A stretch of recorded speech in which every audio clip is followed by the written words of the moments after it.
Өнөөдрийн асинхрон хичээл 12:8-8 үүлийн холбох нөхцлүүдийг ихмэлтэгээр бичих.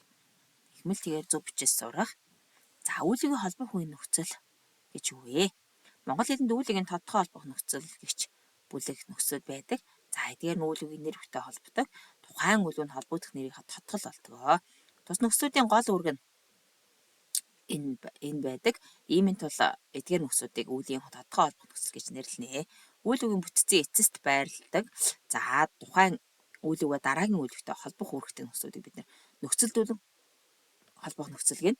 Зэрэгцүүлэн холбох нөхцөлтэй үйл үг холбогдох үйлийнхээ болцоо айдлыг усруулан холбох нөхцөлтэй үйл үг бол холбогдох үйлийнхээ цаг шалтгаан байдаг.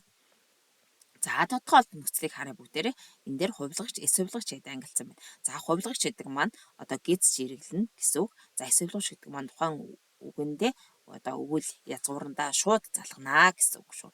За өнгөрсөн цагийн сан, одоо цагийн ирээдүйн цагийн маар, за одоо цагийн дагдаг, ирээдүйн цагийн хүйц гэсэн нөхцөл байна. За нөхцөлтэй холбох нөхцөл гэж юу вэ?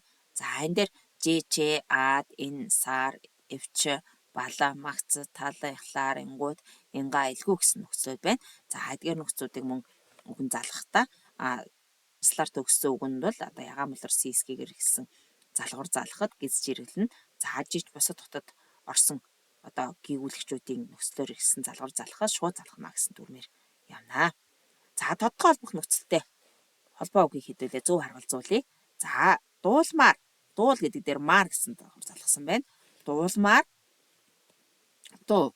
За үзсэн кино.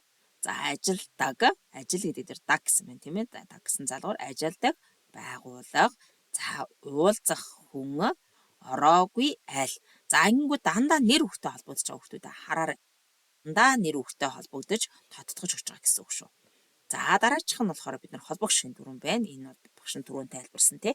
За энэ Б дээр эсэлээр төгссөн үйл үндсэн дээр И буюу яагийн төрлийн гүйгүүлэгч Г энэ нэмэлэр ишгүй эсхий гэсэн гүйгүүлэгчүүдээр эхэлсэн залгуур залхахад гиз чиргэлнэ. За дараачих нь болохоор ЖЧБ СТ ХТ за үйлдвэрлэх хэвийн га Г гэсэн дааврыг энэ автар салаар төгссөн үгэн залхахад шууд залгаж ичнэ гэсэн холбох шин дүрэн байгаа. Үнийг эргэн сэргэн санаарай хүүхдүүдээ. За үүлийн тодтогоо холбох нөхцөл. Энэ дээр ямар нөхцөл байдаг вэ? Сандаг, хэ, хүйц, маар, гэсэн нөхцлүүд байна.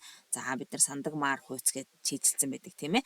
За одоо тэгвэл энэ дээр доотлон жишээ үг байна. За гүйвчээр төгссөн үгэн залхахад гиз жирэглэнэ гэдэг үйл үгийн төгсгөлийг харгалзахгүй шууд залганаа. Гүйвчээр төгссөн үгэн залхахад гиз жирэглэнэ гэдэг.